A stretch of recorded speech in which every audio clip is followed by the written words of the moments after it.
Shalom saudara yang terkasih dalam Tuhan Yesus Kristus. Selamat datang di ibadah online GPB Amanat Agung Kalasan Yogyakarta. Kami sangat senang melayani saudara pada ibadah online ini. Jika tayangan ini memberkati saudara, jangan lupa klik subscribe, like, bagikan dan komen agar channel ini semakin berkembang dan memberkati banyak orang. Jika saudara ingin memberikan persembahan untuk pekerjaan Tuhan di gereja kami, saudara bisa mengirimkannya melalui nomor rekening yang tertera di bawah ini dan bukti transfernya bisa dikirim ke nomor WA di bawah ini. Atau persembahan dapat dibawa langsung ke gereja dan dimasukkan ke kotak persembahan yang sudah tersedia. Hendaklah masing-masing memberikan menurut kerelaan hatinya, jangan dengan sedih hati atau karena paksaan, sebab Allah mengasihi orang yang memberi dengan sukacita. Dan Allah sanggup melimpahkan segala kasih karunia kepada kamu, supaya kamu senantiasa berkecukupan di dalam segala sesuatu, dan malah berkelebihan di dalam pelbagai kebajikan. 2 Korintus 9 ayat 7 sampai dengan ayat yang ke-8. Kami ucapkan terima kasih atas perhatiannya, dan selamat beribadah. Tuhan Yesus memberkati. Shalom, selamat pagi saudara semuanya, Tuhan memberkati. Hari ini kita masuk di bulan Februari dan ini minggu pertama, maka nanti akan ada perjamuan Tuhan. Bagi saudara yang sudah biasa ke gereja ini, pasti tahu siapa saja yang sudah percaya Tuhan Yesus bisa ikut ambil bagian dalam perjamuan Tuhan. Kalau ada tamu atau baru datang ke sini, saudara pun boleh ikut ambil bagian dari perjamuan Tuhan kalau saudara sudah percaya Tuhan Yesus Kristus. Karena itu persiapkan hati saudara supaya perjamuan Tuhan ini mendatangkan berkat tersendiri bagi saudara sekalian. Itu saja pemberitahuan dari saya, dan baik, kita akan mulai ibadah ini. Saya jemput ibu bapak saudara sekalian untuk bangkit berdiri dan kita akan mulai dengan doa.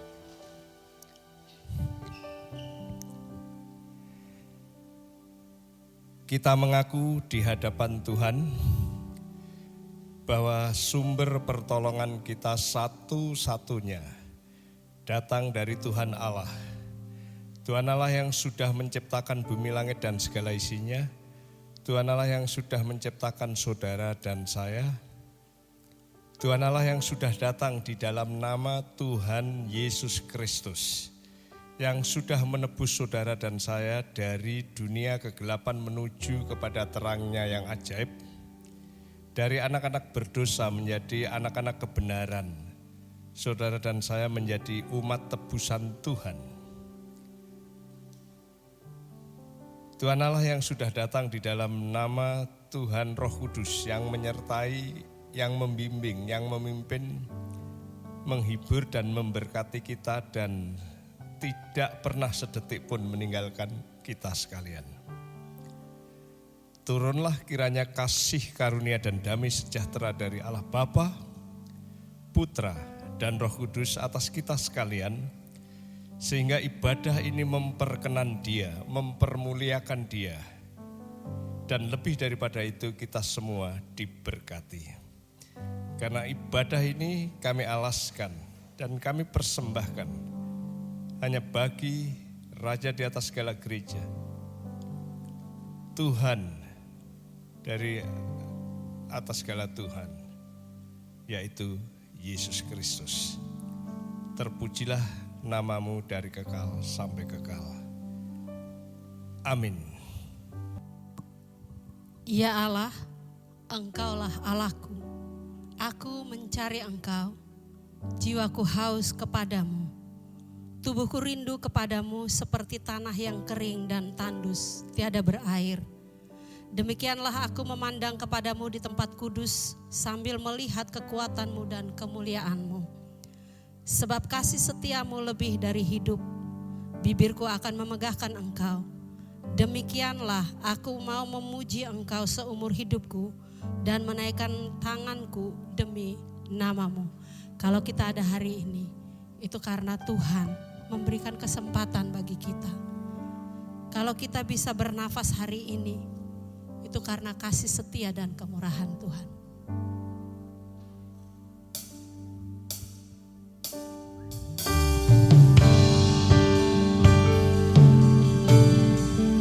Semua karena anugerah-Mu Tuhan.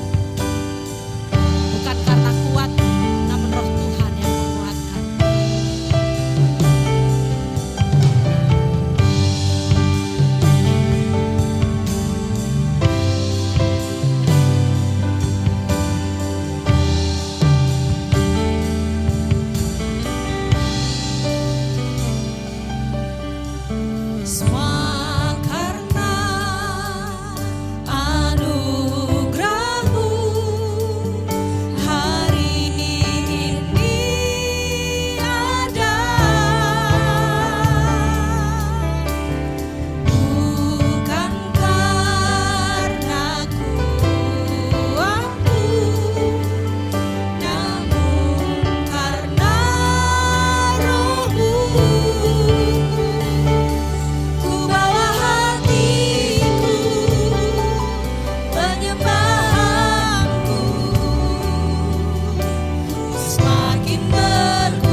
kepadamu Tuhan.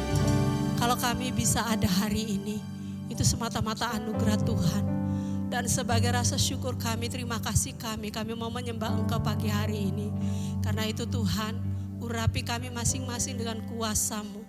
Biarlah ibadah kami, penyembahan kami pagi hari ini menyenangkan hati Tuhan dan berkenan sebagai dupa yang berbau harum di hadapan-Mu Bapa. Beracaralah di tengah-tengah bakti kami dan permuliakanlah diri-Mu. Haleluya. Amin. Shalom sekali lagi. Yang percaya Tuhan Yesus baik, angkat jempol kita. Katakan Tuhan Yesus baik.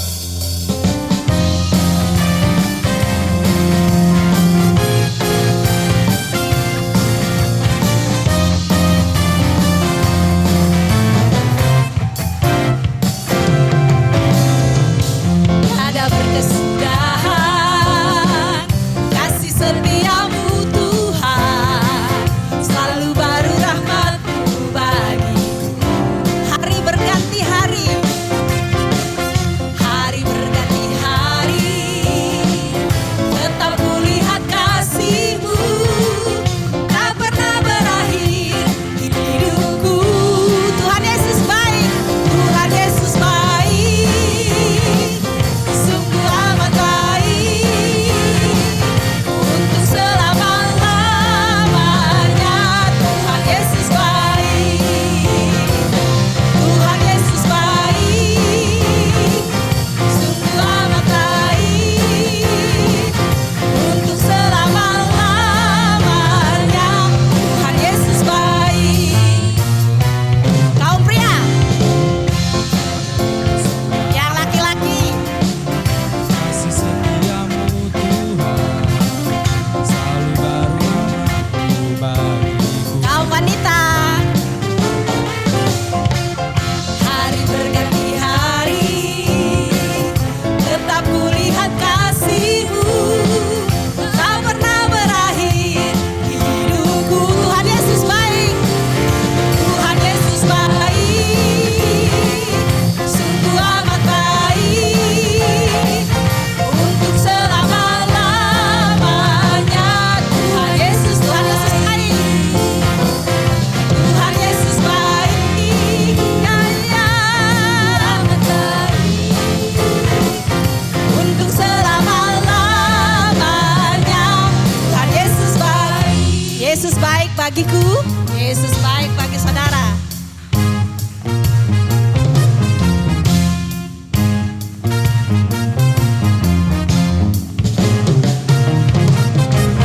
Yesus baik bagiku, Yesus baik bagimu, dulu, sekarang, dan selamanya. Yesus baik bagiku, Yesus baik bagimu, dulu, sekarang, dan selamanya. Ya sungguh baik, Tuhan Yesus baik, sungguh amat baik, untuk selama-lamanya. Tuhan Yesus baik, Tuhan Yesus baik, sungguh amat baik, untuk selama-lamanya. Dari selama-lamanya sampai selama-lamanya. Tuhan Yesus baik. Puji Tuhan, silakan duduk kembali. Kita akan membawa korban syukur kita. Ibu Ayin akan memimpin di dalam doa. Sebelum kita memberikan persembahan buat Tuhan, saya akan membacakan firman Tuhan yang terdapat di dalam Yunus 2 ayat yang ke-9. Demikian firman Tuhan. Tetapi aku dengan ucapan syukur akan kupersembahkan korban kepadamu. Apa yang kunasarkan akan kubayar. Keselamatan adalah dari Tuhan. Di hidupku ada sobat yang setia.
Mari kita berdoa.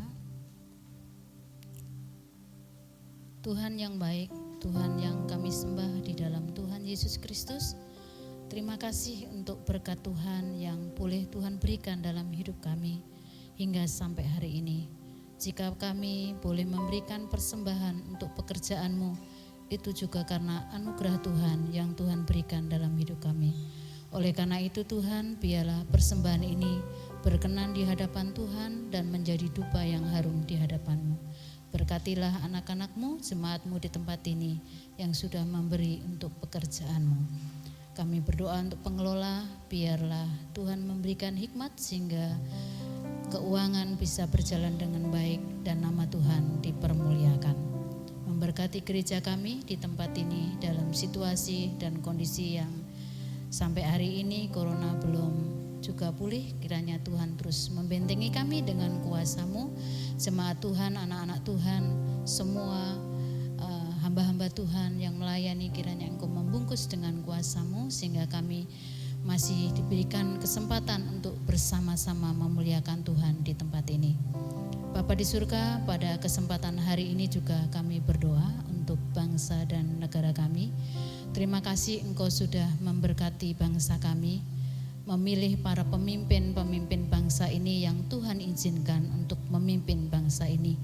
Oleh karena itu kami berdoa dari pemerintah pusat sampai daerah, kiranya Engkau membungkus dengan kuasa-Mu, Engkau memberikan hikmat sehingga bisa menjalankan tugas dan kewajibannya dengan baik, membawa bangsa ini lebih baik, membawa masyarakat Indonesia semakin sejahtera. Kami juga bersyukur untuk vaksin yang sudah diberikan untuk bangsa kami dan masih dalam tahap edaran di daerah-daerah maupun di tempat-tempat yang sedang menjalankan vaksin. Kami serahkan ke dalam tangan Tuhan, kiranya semua berjalan dengan lancar dan baik. Kami berdoa untuk gugus COVID, kami serahkan ke dalam tangan Tuhan, kiranya Engkau membentengi mereka dengan kuasa-Mu. Jerih lelah mereka yang sudah mereka lakukan, biarlah Tuhanlah yang campur tangan. Memberkati para relawan, memberkati tim medis, semua yang mengerjakan tugas ini, kiranya Tuhan terus campur tangan. Terima kasih Bapa, kami terus mendoakan masyarakat di sekitar kami, kiranya Tuhan juga memberkati supaya Tuhan terus menolong mereka dalam setiap kesulitan yang mereka hadapi. Kami berdoa biarlah keberadaan gereja kami juga menjadi berkat buat masyarakat yang ada sekitar kami. Ini doa kami Tuhan, kami menyerahkan hidup kami sepenuhnya, menyerahkan ibadah selanjutnya ke dalam tangan Tuhan. Dalam nama Tuhan Yesus kami berdoa, amin. Terima kasih Bu Ayin. Saya mengajak Bapak Ibu berdiri bersama-sama. Kita akan mendengarkan firman Tuhan pagi hari ini melalui hamba Tuhan. Kita iringi dengan satu pujian, Ku Tetap Setia.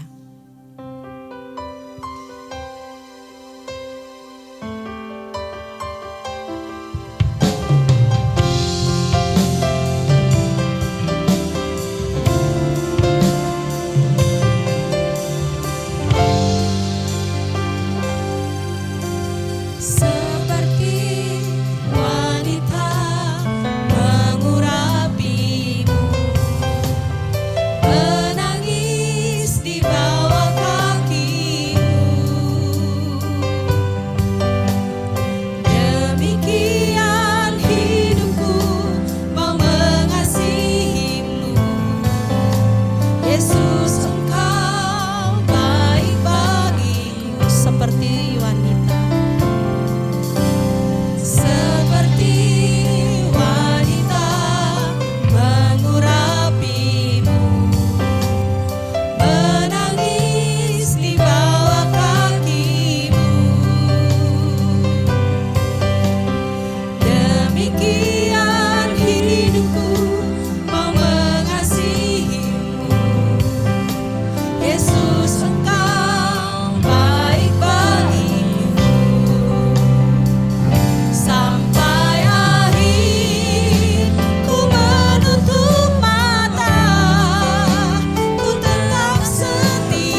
Bapa yang di surga, kami datang kepadamu mengucap syukur.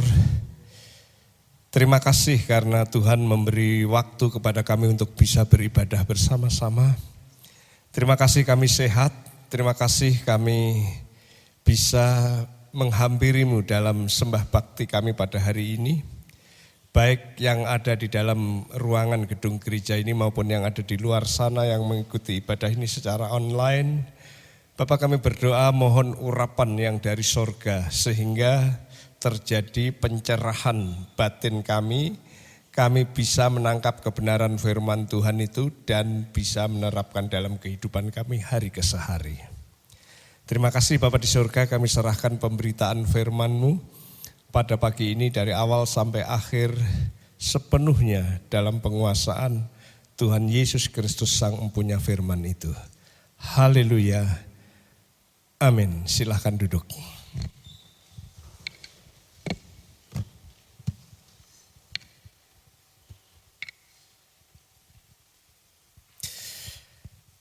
Hari ini saya akan menyampaikan firman Tuhan yang saya beri judul Siap untuk Karya Terbesar. Siap untuk karya terbesar. Nah, apa maksud saya? Kalau kita berbicara tentang karya terbesar, itu pasti adalah karya salib Tuhan Yesus Kristus yang mati menebus dosa kita sekalian. Yang bangkit dari kematian memberikan kehidupan kepada kita dan naik ke surga. Itu karya terbesar. Tapi dalam konteks kita, ketika kita hidup di dunia ini dan ketika pandemi corona menghantui bukan hanya negara kita tetapi seluruh negeri yang ada di dunia ini. Kita pasti berpikir ada apa di balik ini? Kenapa Tuhan izinkan itu terjadi? Tidak ada jawaban yang pasti, tetapi dalam pergumulan-pergumulan dan doa-doa, kalau itu diizinkan Tuhan, pasti ada sesuatu di balik itu. Tuhan sedang mengerjakan sesuatu yang luar biasa yang akan memberkati kita sekalian. Sehingga saya berpikir, kalau Tuhan sedang menyiapkan karya-karya hebat di balik pandemi ini, lalu apa sebenarnya yang harus kita siapkan di dalam kehidupan kita? Bagaimana kita siap untuk menerima berkat-berkat Tuhan yang luar biasa itu? Nah, itu perenungan yang kita bisa gumuli bersama-sama. Apa yang dipersiapkan berkenaan dengan karya Tuhan yang sedang dikerjakan dan akan dikerjakan di balik semuanya ini. Nah, dalam teks kita yang akan kita pelajari di sini, dikala itu ada seorang perempuan yang datang kepada Tuhan Yesus, menemui Tuhan Yesus. Kemudian perempuan itu membawa buli-buli berisi minyak wangi yang mahal sekali. Dan minyak itu dicurahkan, ditumpahkan di kepala Tuhan Yesus Kristus ketika sedang duduk makan. Dan yang menarik bagi saya kala itu banyak para murid yang salah mengerti dengan apa yang dibuat oleh wanita itu. Tapi Tuhan Yesus memujinya. Nah, dari situ saya bisa melihat bahwa wanita itu sebenarnya mengerjakan sesuatu yang mungkin dia tidak mengerti. Tapi ternyata dia sedang mempersiapkan karya besar Tuhan, yaitu menyelamatkan umat manusia. Dari situ saya berpikir, ini saya tidak mengerti ke depan seperti apa. Tetapi kalau kita melakukan sesuatu yang terbaik bagi Tuhan, sekalipun kita tidak ngerti hasilnya nanti apa, tapi dalam penilaian Tuhan, ke depan ternyata itu adalah sesuatu yang sedang Tuhan kerjakan, sedang Tuhan lakukan yang terbesar sehingga kita betul-betul mempersiapkan diri untuk menerima hal-hal yang besar itu. Itu sebabnya saya pikir, apa yang akan kita lakukan sebagai persiapan atau apa partisipasi kita dengan Tuhan untuk karya-karya besar yang Tuhan sedang dan akan kerjakan bagi kita sekalian. Mari kita lihat di dalam Injil Matius pasal 26. Kalau saudara setia di gereja ini, saya sudah seri khotbah Injil Matius mulai dari pasal 1 dan 2 minggu lalu pasal 25. Maka hari ini adalah pasal 26. Kita mulai dengan ayat 6. Saya akan baca untuk saudara. Demikian bunyi firman Tuhan. Ketika Yesus berada di Betania, rumah si kusta, datanglah seorang perempuan kepadanya membawa sebuah buli-buli pualaman berisi minyak wangi yang mahal. Minyak itu dicurahkannya ke atas kepala Yesus yang sedang duduk makan. Melihat itu murid-murid gusar dan berkata, "Untuk apa pemborosan ini? Sebab minyak itu dapat dijual dengan mahal dan uangnya dapat diberikan kepada orang-orang miskin." Tetapi Yesus mengetahui pikiran mereka lalu berkata, "Mengapa kamu menyusahkan perempuan ini? Sebab ia telah melakukan suatu perbuatan yang baik padaku. Karena orang-orang miskin selalu ada padamu, tetapi aku tidak akan selalu bersama-sama kamu. Sebab dengan mencurahkan minyak itu ke tubuhku, ia membuat suatu persiapan untuk penguburanku. Aku berkata kepadamu, sesungguhnya di mana saja Injil ini diberitakan di seluruh dunia, apa yang dilakukannya ini akan disebut juga untuk mengingat dia."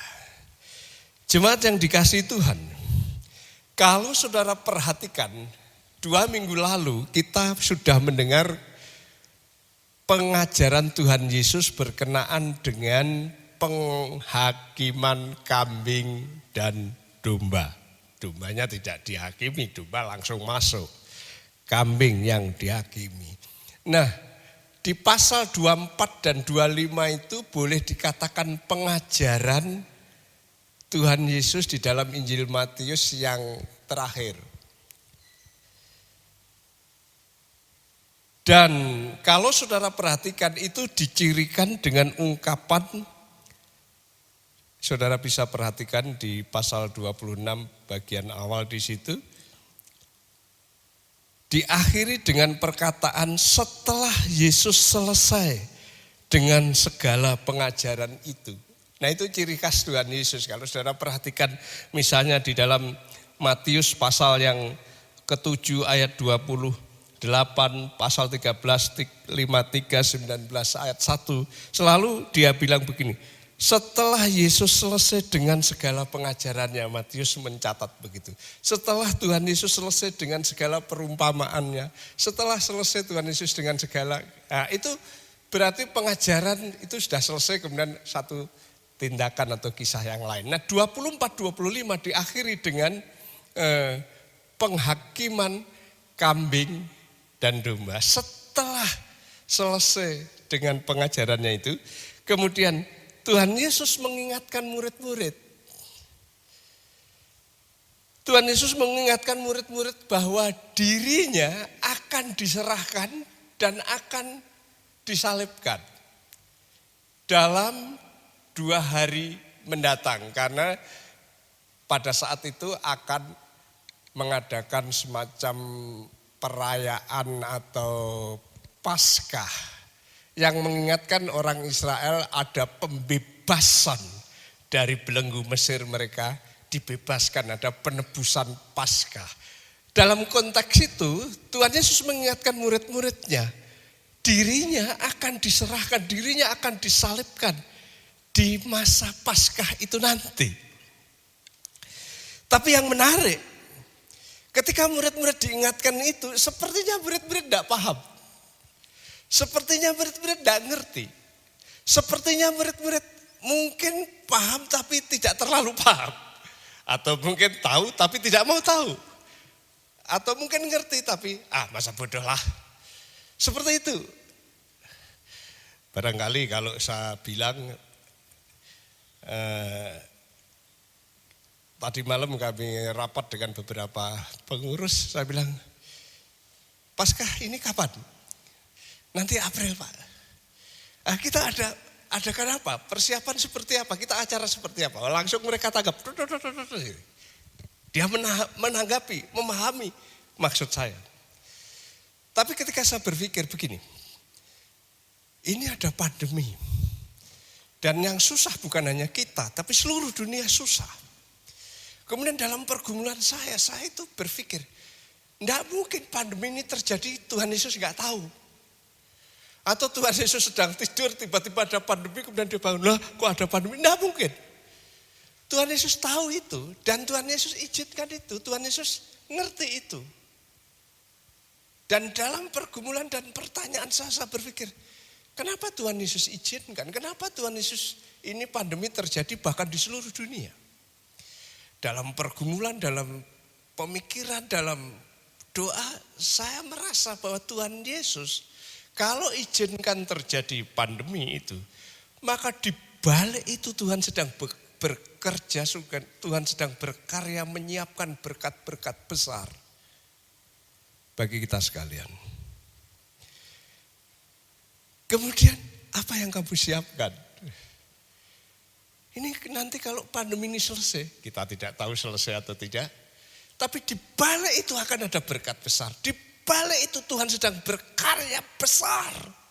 Pertanyaannya, apa yang kita harus persiapkan? Apa yang harus kita lakukan? Nah kadang-kadang kita, enggak mau tahu lah Pak, pandemi selesai juga. Puji Tuhan, kalau enggak ya pokoknya yang penting urip. Kita tidak berpikir, kita tidak ada persiapan, kita tidak menyiapkan diri. Barangkali itu yang terjadi pada waktu itu murid-muridnya ketika Tuhan Yesus berkata, ya dalam 2 hari ini aku akan diserahkan. Aku akan mati untuk menebus dosa. Alah, menebus dosa apa barangkali ya gitu. Tidak terpikirkan sama sekali. Tapi yang menarik bagi saya ketika murid-murid itu tidak terpikirkan tentang itu. Ada seorang perempuan. Nah ini perempuan. Namanya juga tidak ditulis oleh Matius, mungkin Matius juga tidak kenal. Dikatakan ada seorang perempuan yang datang kepada Yesus. Dan nampaknya dalam penilaian Tuhan Yesus, dia sedang mempersiapkan karya besar itu. Perempuan itu ngapain? Datang.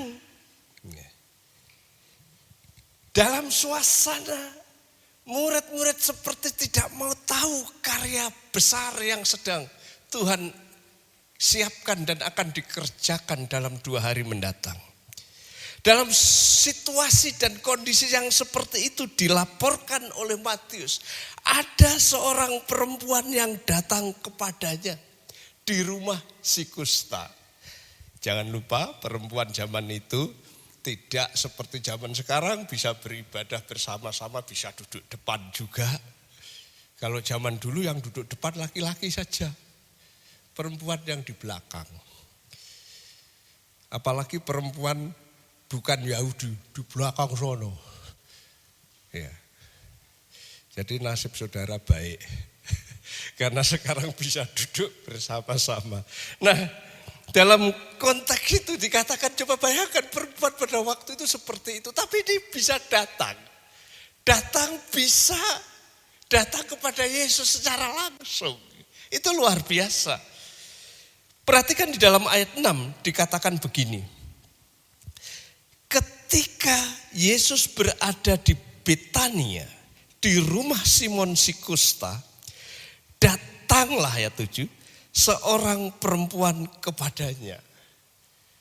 Jadi Tuhan Yesus berkata, aku akan diserahkan, aku akan disalibkan. Semua orang tidak ngerti. Semua orang tidak meresponi waktu itu. Tidak menanggapi apa-apa, apalagi persiapan tidak ada. Tapi ini ada seorang perempuan yang datang. Seorang perempuan yang menemui Yesus. Seorang perempuan yang mengurapi Yesus. Ini luar biasa bagi saya. Ada yang siap. Ada yang ngerti. Ada. Dia datang. Kemudian kita akan berpikir, kok bisa perempuan datang ke rumah Simon? Padahal Simon itu disebut sebagai Simon si kusta. Kenapa bisa? Nah, penafsir berkata ini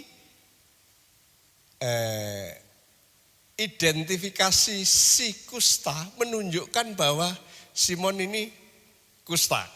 Jelas ya. Tapi tidak mungkin kalau orang kusta bisa menerima tamu. Pasti kalau dia kusta, dia mesti isolasi diri. Seperti kalau ada orang kena virus corona, tidak mungkin dia terima tamu. Dia harus isolasi diri. Bisa isolasi mandiri, bisa isolasi di rumah yang disediakan pemerintah, itu pasti. Nah, dalam konteks itu, kalau Simon itu si kusta, zaman itu diisolasi, bahkan isolasinya bisa jauh di tempat yang terpencil, tidak bisa orang ke sana. Kalau toh memberi makan, dia kasih ini kemudian dia teriak-teriak, tak beri makan di sana, seperti itu zaman itu. Bahkan keputusan pemerintah pada waktu itu di Yahudi, kalau ada orang kusta, dia terpaksa dia harus jalan, dia harus teriak-teriak dulu. Si kusta mau lewat, si kusta mau lewat, si kusta mau lewat, supaya semua orang menyingkir. Nah, tapi kenapa di sini Tuhan Yesus di rumahnya orang itu, kemudian wanita itu datang ke tempat itu, kenapa? Maka penafsir berkata, identitas ini memang menunjukkan bahwa orang ini, si Simon ini dulu pernah kusta dan sudah terkenal di seluruh wilayah Bitania, bahkan mungkin Yerusalem, bahwa Simon ini adalah orang kusta. Tapi Yesus menyembuhkan. Dan ketika dia sembuh total, dan ketika Yesus datang ke sana, dia sudah sembuh. Tapi identitas, Simon mana tuh? Simon yang dulu kusta. Simon si kusta itu. Sekalipun dia sudah sembuh, Yesus datang ke situ. Ketika wanita mendengar Yesus ke situ, dia datang menjumpai Tuhan Yesus Kristus. Nah, sekarang bayangkan seandainya zaman sekarang ada orang yang kena virus corona. Harus isolasi, bukan? Isolasi 14 hari. Udah itu dites, ya puji Tuhan sudah negatif. Kemudian sudah bebas. Tapi kadang-kadang kita mau datang kan juga masih takut-takut ya. Jangan-jangan virusnya masih nempel di telinganya. Padahal virus kan di sini. Dan kita masih takut gitu. Padahal dia sudah sembuh, kan begitu. Nah, konteks waktu itu ketika Yesus ke Simon si kusta, ini sudah sembuh betul. Dan wanita ini datang ke situ, dia tidak takut. Kenapa? Karena ini sudah sembuh betul. Dia tidak takut. Kenapa? Karena ini adalah Yesus. Dia juga tidak takut dimarahi. Tidak bisa perempuan langsung datang kepada guru laki-laki pada masa itu. Tapi dia tidak takut, dia datang. Dia datang kepada Tuhan Yesus Kristus di situ. Dari sini saya bisa melihat wanita ini, perempuan ini, hasratnya begitu kuat, keinginannya begitu kuat, kecintaannya kepada Tuhan begitu luar biasa, sehingga sekalipun di tempat Simon si kusta, mungkin orang-orang lain masih ragu-ragu dan takut, tapi dia kecintaannya begitu besar kepada Yesus. Dia datang. Bahkan tradisi Yahudi kalau wanita tidak bisa langsung kepada seorang guru seperti itu. Tapi kecintaannya yang begitu besar, dia tidak peduli itu, dia datang kepada Yesus. Dari sini kita bisa melihat bahwa persiapan untuk bisa menikmati karya-karya besar yang Tuhan sedang siapkan, mesti ada kecintaan yang luar biasa kepada Tuhan, ada kerinduan yang sangat dalam untuk terus datang. Ada kerinduan, ada hasrat, ada keinginan untuk datang kepada Tuhan. Datang kepada Tuhan, datang kepada Tuhan apapun resikonya, apapun halangannya, apapun tantangannya. Kita mesti terus ada kerinduan dan terus datang kepada Tuhan. Memang situasi seperti ini kita sulit mungkin untuk ibadah on-site kayak gini. Ada pembatasan-pembatasan. Tapi bagaimana kerinduanmu kepada Yesus? Bagaimana kecintaanmu kepada Tuhan? Bagaimana hasratmu untuk terus datang kepada Tuhan? Untuk terus datang kepada Tuhan. Untuk terus cinta Tuhan. Mungkin tidak bisa datang ke gereja karena situasi tidak bisa on-site misalnya. Tapi ada enggak saudara kerinduan untuk datang kepada Tuhan? Ada enggak saudara betul-betul datang dan menikmati hadirat Tuhan? Apapun tantangannya. Wanita ini menerobosi tradisi. Wanita ini menerobosi segala ketakutan dan halangannya. Dia hanya ingin datang kepada Tuhan. Yang kedua kita lihat di dalam ayat yang ke-7. Firman Tuhan berkata, datanglah seorang perempuan kepadanya, membawa sebuah buli-buli pualam berisi minyak wangi yang mahal. Minyak itu dicurahkan ke atas kepala Yesus yang sedang duduk makan. Apa yang dilakukan? Bukan hanya sekedar datang. Tapi apa yang dilakukan di sini? Dikatakan dia membawa buli-buli pualam yang berisi minyak wangi yang mahal dan mencurahkan minyak itu ke atas kepala Yesus. Perempuan ini berkorban. Dia membayar harga. Dia merelakan minyak wangi yang mahal itu dicurahkan untuk mengurapi Tuhan Yesus. Ada yang berkata bahwa minyak wangi ini seperti tabungan seorang perempuan-perempuan yang ada di Israel. Dia menabung untuk membeli minyak wangi. Minyak wangi ini biasanya yang terbaik yang nanti akan diserahkan, akan dipakai, akan digunakan ketika mereka menikah kalau itu seorang gadis. Kalau toh pikirannya itu, tafsiran itu benar, berarti ini adalah satu tabungan, satu harta, satu milik yang begitu berharga, yang begitu mahal. Kemudian dia datang dan dia seperti tumpahkan minyak itu ke kepala Yesus untuk mengurapi. Kenapa? Karena kecintaannya yang dalam. Kenapa? Karena hasratnya untuk menyampaikan saya cinta. Sehingga semua yang terbaik, semua yang mahal harganya, semua yang saya tabung lama dan ini mahal, saya tumpahkan, saya serahkan kepada Tuhan Yesus Kristus itu. Nah, ini luar biasanya di sini kalau saudara perhatikan. Kemudian kita pikir, kalau demikian ini apa maksudnya? Bukan hanya karena cintanya. Kalau kita lihat di sini ini adalah pengakuan. Wanita ini mengakui dan menerima Mesias itu. Dia bukan hanya mendengar Yesus itu adalah guru yang hebat khotbahnya, yang ngajarnya luar biasa, yang disertai mujizat, tapi lebih daripada itu, dia ada pengakuan bahwa ini adalah Mesias. Kenapa? Karena kalau kita belajar perjanjian lama, orang yang diurapi itu adalah kalau tidak nabi, imam, dan raja. Mesias artinya yang diurapi. Sehingga wanita ini ketika datang kemudian mengurapi. Dia sedang mengakui bahwa ini adalah Mesias yang diurapi.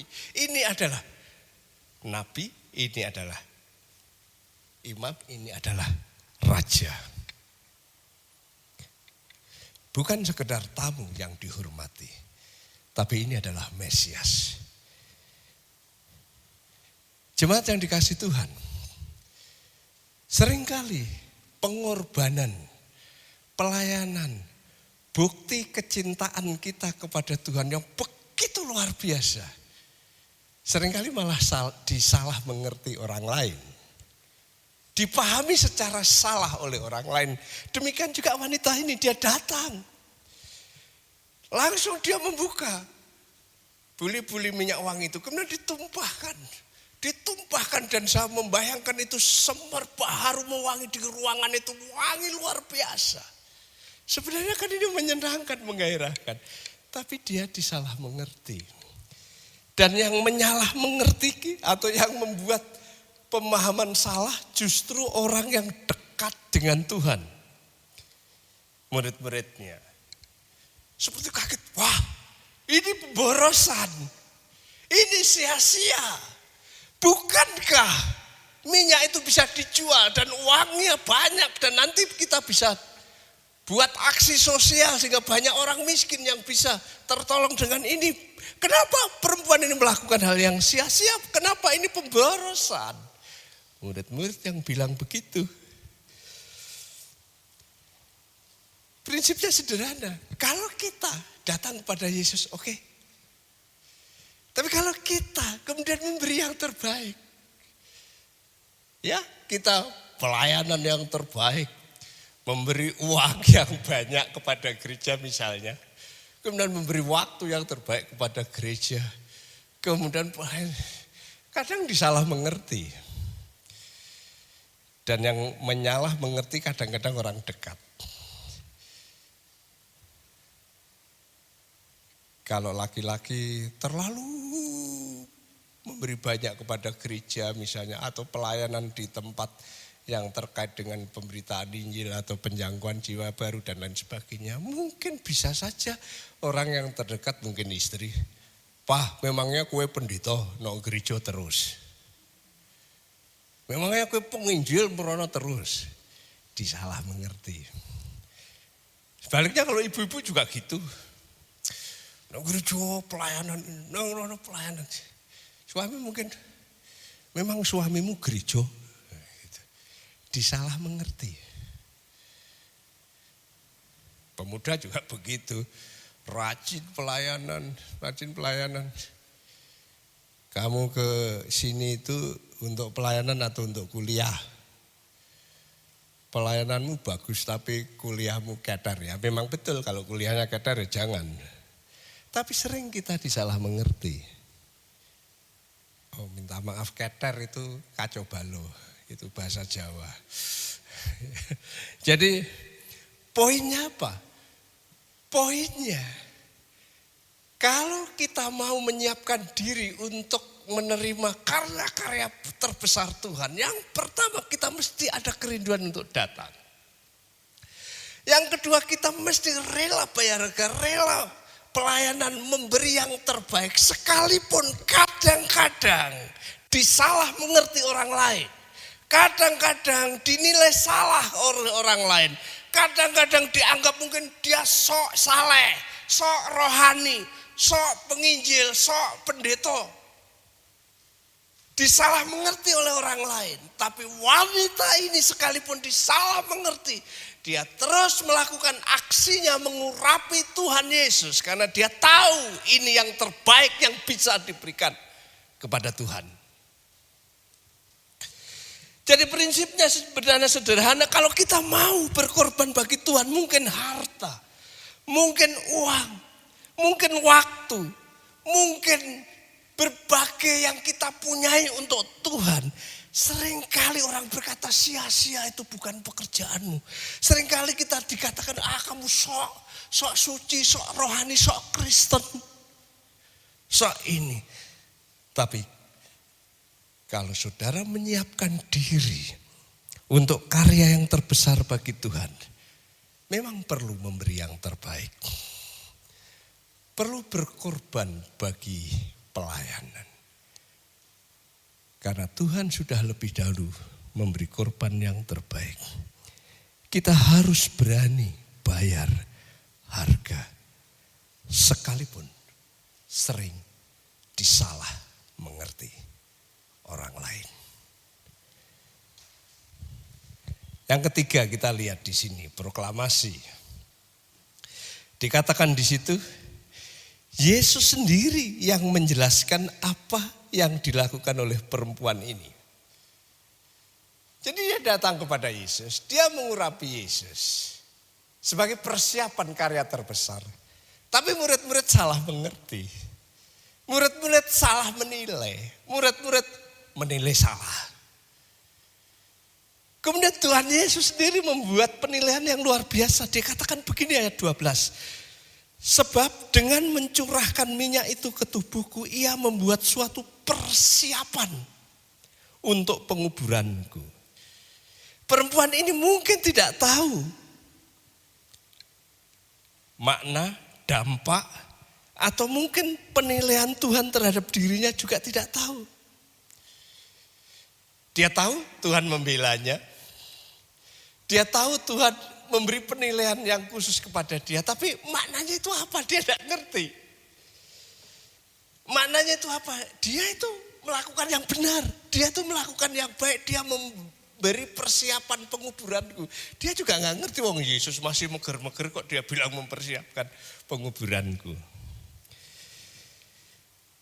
Tapi pernyataan Tuhan Yesus luar biasa, dikatakan dia menyiapkan penguburanku, artinya dia menyiapkan karya terbesar Tuhan. Bahwa Tuhan akan mati, akan dikuburkan. Dan mati dan dikuburkan itu adalah untuk pengampunan dosa dan dia akan bangkit. Nah sebelum kematian dan penguburan itu, wanita ini sudah melakukan yang terbaik, yaitu pengurapan terhadap diriku. Nah mungkin ini susah dimengerti karena kita bukan orang Yahudi. Tapi coba mari kita pikir kalau kita orang Yahudi. Orang Yahudi kalau ada orang mati, apalagi ini orang besar, misalnya kepala kampung atau kepala suku kan. Itu pasti nanti mayatnya itu akan dikasih minyak wangi yang terbaik. Dikasih rempah-rempah yang terbaik, semua yang terbaik untuk nanti dikuburkan. Itu orang Yahudi. Kalau sini mati kan ya paling dikasih minyak apa ya? Minyak apa itu yang tapi di sana minyak yang luar biasa. Apalagi dia orang hebat, orang ini pasti diminyaki luar biasa. Kalau saudara perhatikan misalnya, ini contoh aja supaya saudara yakin. Di dalam Injil Yohanes 19 ayat 39 sampai 40 dikatakan, juga Nikodemus datang ke situ, dialah yang mula-mula datang waktu malam kepada Yesus. Ia membawa campuran minyak gaharu. Coba lihat ini minyak gaharu itu mahal. Dengan minyak mur dengan minyak gaharu. Ini minyak-minyak yang luar biasa mahal. Kira-kira 50 kati beratnya. Ini luar biasa. Untuk apa? Coba lihat di dalam ayat 40. Mereka mengambil mayat Yesus, mengapaninya dengan kain lenan dan membubuhinya dengan rempah-rempah menurut adat orang Yahudi bila menguburkan mayat. Jadi kalau ada orang meninggal, apalagi itu dianggap orang besar, dikasih minyak yang mahal. Kemudian kain, kemudian dikuburkan. Coba lihat Markus 16 ayat 1. Setelah lewat hari Sabat, Maria Magdalena dan Maria ibu Yakobus serta Salome membeli rempah-rempah untuk pergi ke kubur dan meminyaki Yesus. Perhatikan di sini. Ketika Yesus mati di kayu salib, ketika Yusuf Arimatia menurunkan dan mau menguburkan, ada minyak mur dan gaharu untuk memenyaki mayat Yesus itu. Ketika hari Sabat sesudah Yesus mati itu, perempuan-perempuan Yerusalem datang ke kubur menyiapkan minyak untuk mengurapi mayat Yesus. Apa hebatnya perempuan yang dicatat oleh Matius dalam Matius pasal 26? Jauh sebelum perempuan-perempuan datang ke kubur. Bahkan sebelum Nikodemus membawa minyak mur dan gaharu. Bahkan sebelum digantung di kayu salib ketika Tuhan Yesus masih hidup. 2 hari sebelum itu. Perempuan ini datang. Perempuan ini mengorbankan yang dimilikinya. Perempuan ini mengurapi. Yesus meminyaki. Yesus ini tanda bukan hanya kecintaan perempuan ini kepada Yesus. Bukan hanya pengakuan bahwa Yesus itu Mesias. Tapi ini proklamasi Injil. Wanita ini tahu bahwa Yesus ini Mesias ini yang akan mati menebus dosa manusia, yang akan bangkit memberi kehidupan dan akan naik ke surga menyediakan tempat bagi kita. Ini proklamasi Injil. Orang yang seperti itu yang dikatakan menyiapkan karya terbesar Tuhan. Bagaimana dengan kita? Apakah betul ada kecintaan kita kepada Yesus yang luar biasa? Untuk terus datang. Untuk terus rindu berjumpa. Untuk terus ingin datang seperti seseorang yang sedang jatuh cinta. Inginnya datang, inginnya dekat, inginnya berbicara. Wanita seperti itu. Tapi bukan hanya itu, dia tunjukkan bagaimana memberi yang terbaik. Minyak yang mahal dicurahkan. Dan bukan hanya itu, dia memproklamasikan bahwa ini adalah Mesias. Bahwa ini adalah yang akan mati menebus dosa-dosa kita. Ini adalah Mesias yang sebentar lagi di Paskah itu. Dia mati menebus dosa. Dia bangkit memberikan kehidupan. Dia naik ke surga menyediakan tempat. Jemaat yang dikasihi Tuhan, karya terbesar sedang disiapkan Tuhan. Ada banyak orang yang nanti akan bertekuk lutut mengaku Yesus. Siapkah Anda? Apakah Anda terus datang kepada Tuhan? Apakah Anda punya kerelaan memberi yang terbaik? Apakah Anda ada jiwa untuk proklamasi Mesias ini yang mati, yang menebus dosa-dosamu. Mesias ini yang akan bangkit memberi kehidupan. Mesias ini yang akan naik ke surga menyediakan tempat bagimu.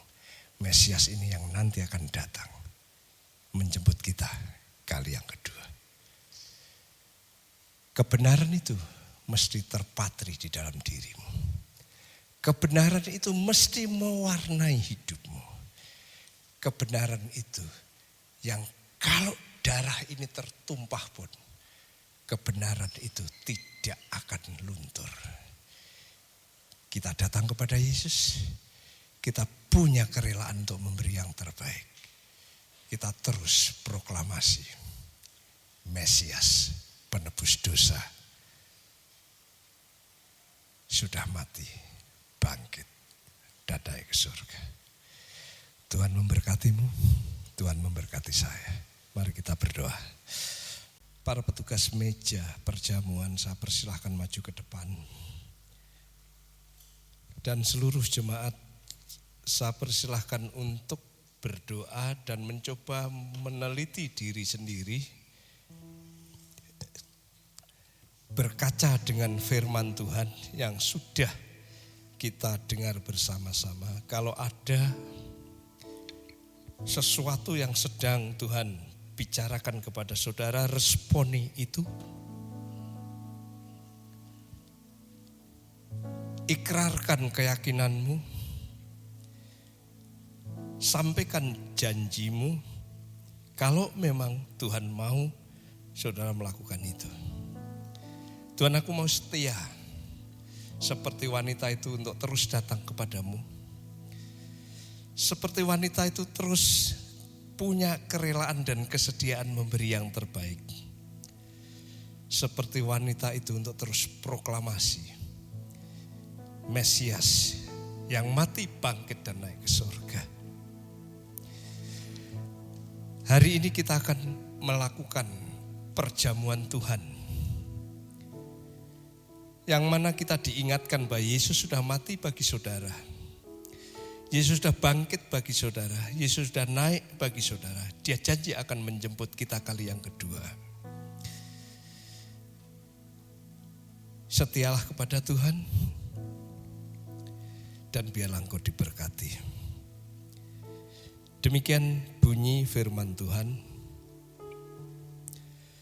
Sebab apa yang telah kuteruskan kepadamu, telah kuterima dari Tuhan, yaitu bahwa Tuhan Yesus pada waktu malam ia diserahkan mengambil roti.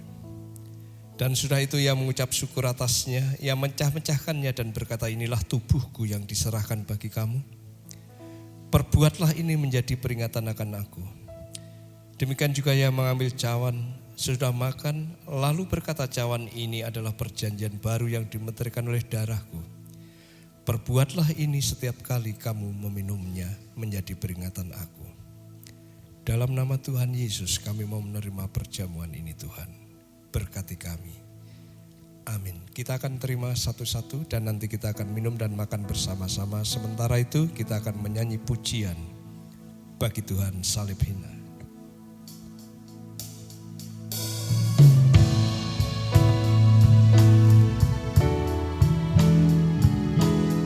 Atas bukit yang jauh.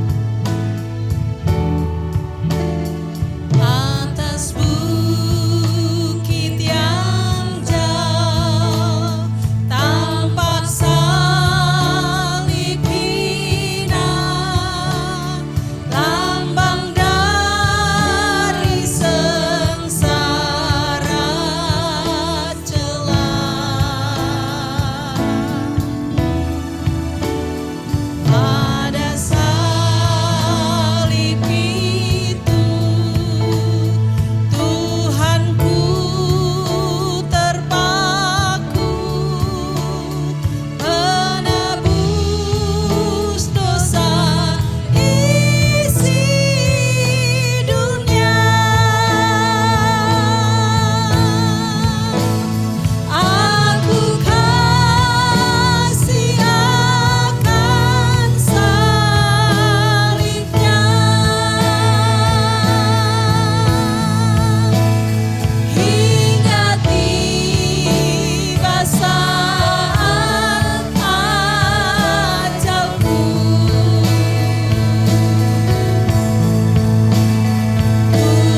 jemaat sudah menerima semua roti dan anggur, saya persilahkan bangkit berdiri.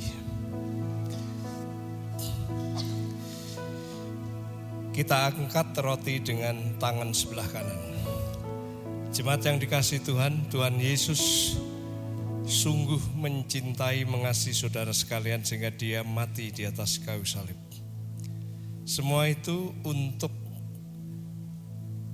saudara dan saya, supaya saudara dan saya yang berdosa itu mendapat pengampunan.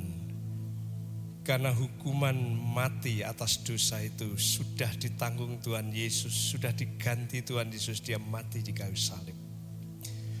Roti ini mengingatkan peristiwa itu. Oleh karena itu saudara dan saya yang berdosa, yang percaya Tuhan Yesus, saudara diampuni dosanya. Dosa dulu, sekarang, bahkan nanti. Oleh karena itu bersyukurlah, berterima kasihlah. Makanlah demi nama Tuhan Yesus.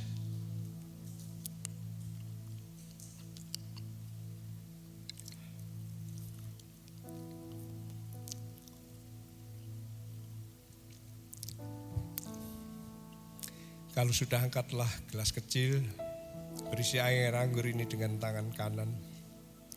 Dia bukan hanya mati untuk menebus dosa kita, tapi dia bangkit untuk memberi hidup kita. Cawan berisi air anggur ini mengingatkan kepada kita akan perjanjian Tuhan. Perjanjian Tuhan untuk kita yang dimeteraikan oleh darahnya. Artinya perjanjian itu tidak pernah bisa diingkari dan tidak bisa dibatalkan.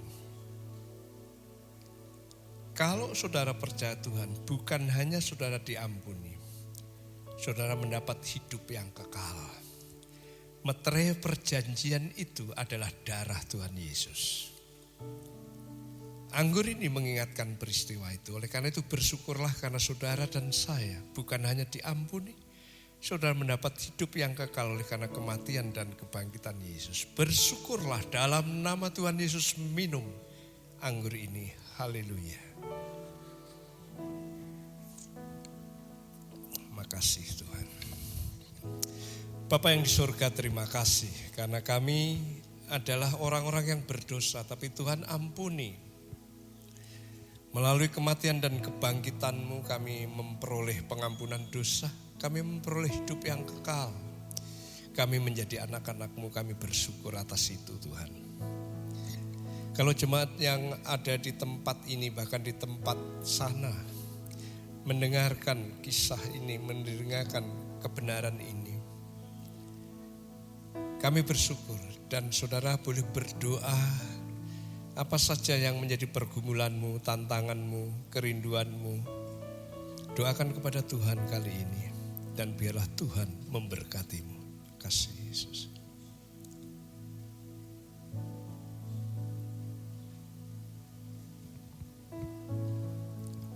Makasih Tuhan Yesus.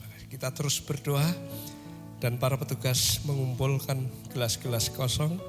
Kita akan memuji Tuhan salib hina.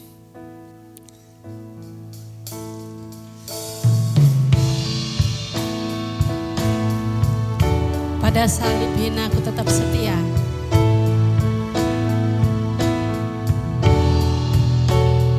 Pada salib hina ku tetap setia, walau aku juga dicela.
Arahkan hatimu kepada Tuhan dan terimalah berkat yang daripadanya. Firman Tuhan hari ini mengingatkan kepada kita supaya kita terus siap menerima karya-karya besar Tuhan bagi kita. Kecintaan kita untuk terus datang kepadanya. Untuk rela berkorban memberi yang terbaik bagi Dia. Dan proklamasi bahwa Yesus sudah mati untuk menebus dosa, bangkit memberikan kehidupan kita dan naik ke sorga menyediakan tempat. Mewarnai kehidupan dan pengabdian saudara kepada Tuhan. Dan biarlah kemanapun saudara melayani, bekerja, studi, apapun yang kamu kerjakan kiranya dibuat berhasil.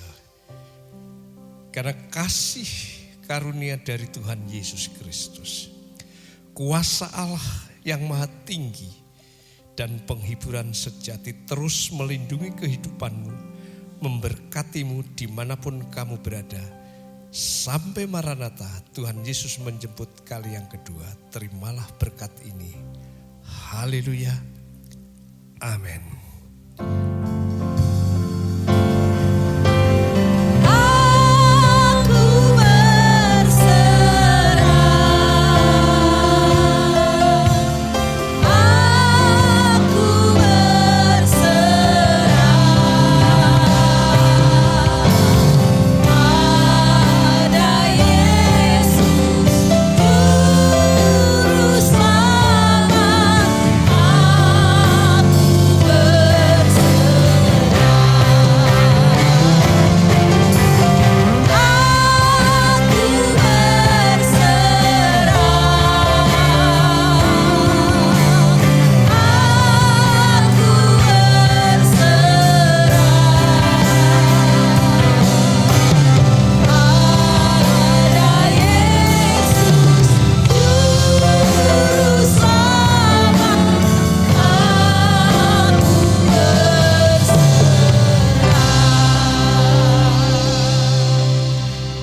Aku Amin. Dipersilahkan duduk dan saat teduh berdoa masing-masing kepada Tuhan, mohonlah berkat daripadanya.